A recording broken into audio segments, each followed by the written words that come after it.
कथा माई सरखान जी की। पंजाब के मालवे की बात है कि उसके एक गांव का नाम सरखाना है। यह बात श्री गुरु हरगोविंद सिंह जी के समय की बात है। उस गांव में एक औरत रहती थी। उस औरत का नाम सरखान था। उस औरत ने गुरु की बहुत महिमा सुनी हुई थी। उसने यह भी सुन रखा था कि वह गुरु सच्चे पातशाह 84 के नरक से बचा सकते हैं।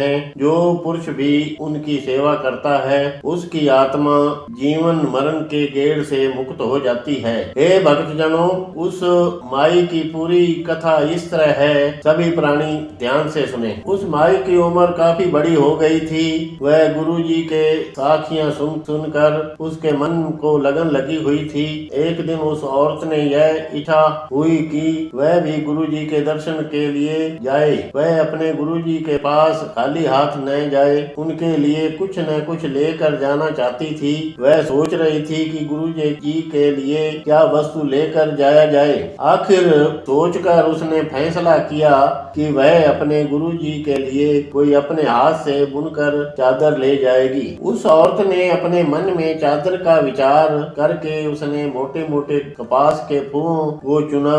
उसके बाद उसने उन फूलों को तेली के पास ले गई और उसे विला ली और उसके बाद उसे पिंजा लिया। पिंजने के बाद उसने उसकी बड़े प्रेम से ऊनियां बनाई। ऊनियां बनने के बाद उसने बड़े प्रेम से उसका सूत तैयार किया।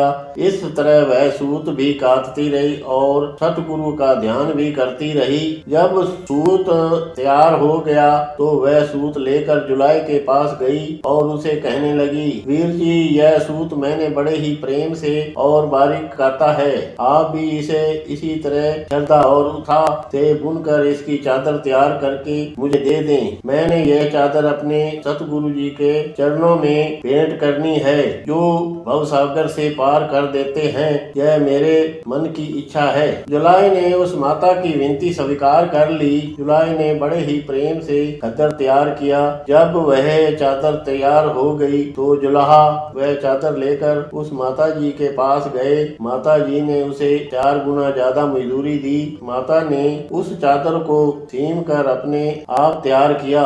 चादर सीने के बाद उसने रोटी पकाई। रोटी पकाकर छन्ने में घी मिलाकर उसके अंदर उसने खांड मिलाई। वह रोटी और चादर लेकर गुरु की दर्शन के लिए चल पड़ी। वह सफर को कम किए जा रही थी, साथ ही प्रभु का सिमरन भी किए जा रही थी। पैदल चलते चलते वह अमृतसर पहुंच गई।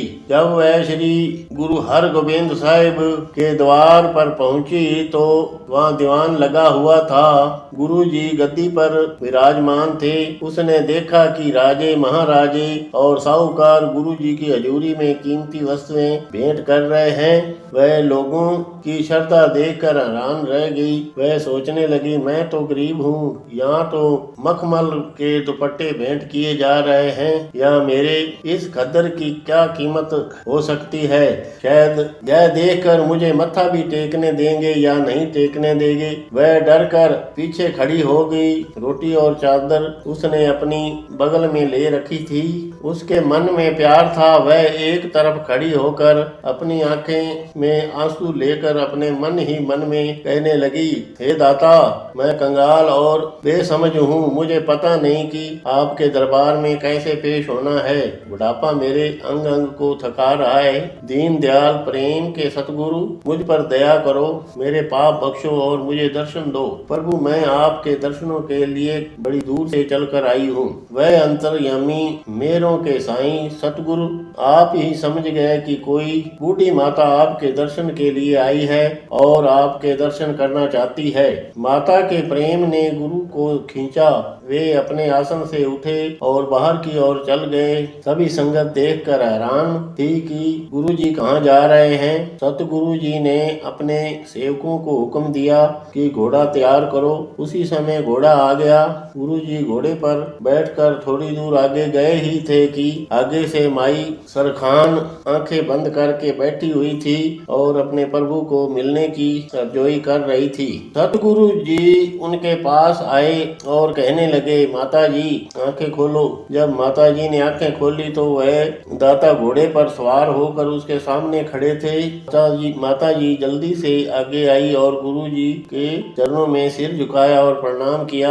उसकी आंखें भर आई। उसके गिरते अथरू गुरु जी देख रहे थे।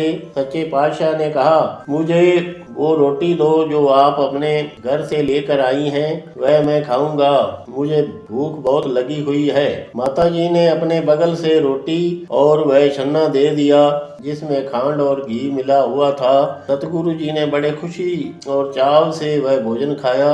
भोजन खाने के बाद गुरु जी ने चादर की मांग की। माता जी ने वह चादर भी गुरु जी को भेंट कर दी। माता जी ने गुरु जी के दर्शन किए और उसकी श्रद्धा पूरी होगी। वह निहाल हो गई। उसका जीने मरने का गेड़ खत्म हो गया। उस दाते ने अपनी कृपालता से माता सरखान को अमर कर दिया।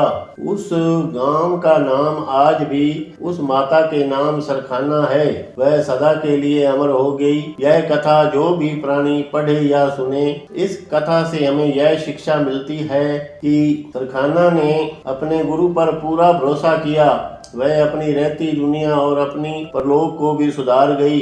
गुरु घर में सभी एक समान होते हैं। वे अमीर गरीब नहीं देखते, वे तो प्यार के ही भूखे होते हैं। इस कलयुग में गुरु ही एक ऐसा अस्त्र और शस्त्र है जो इस संसार में काम, क्रोध, मोह, लोभ, अहंकार जैसे दुश्मनों का डटकर मुकाबला कर सकता है और प्राणी को सीधे रास्ते पर चलने पर मजबूर करता है, जिससे वह प्राणी अपना जीवन सुधार सकता है। इसलिए हर एक प्राणी को माता सरखान से सीख लेनी चाहिए कि मालिक हमें भी सद्बुद्धि दे और हम भी नरक से निकलकर स्वर्ग में पहुंच सकें और 84 के गेड़ से बच सकें।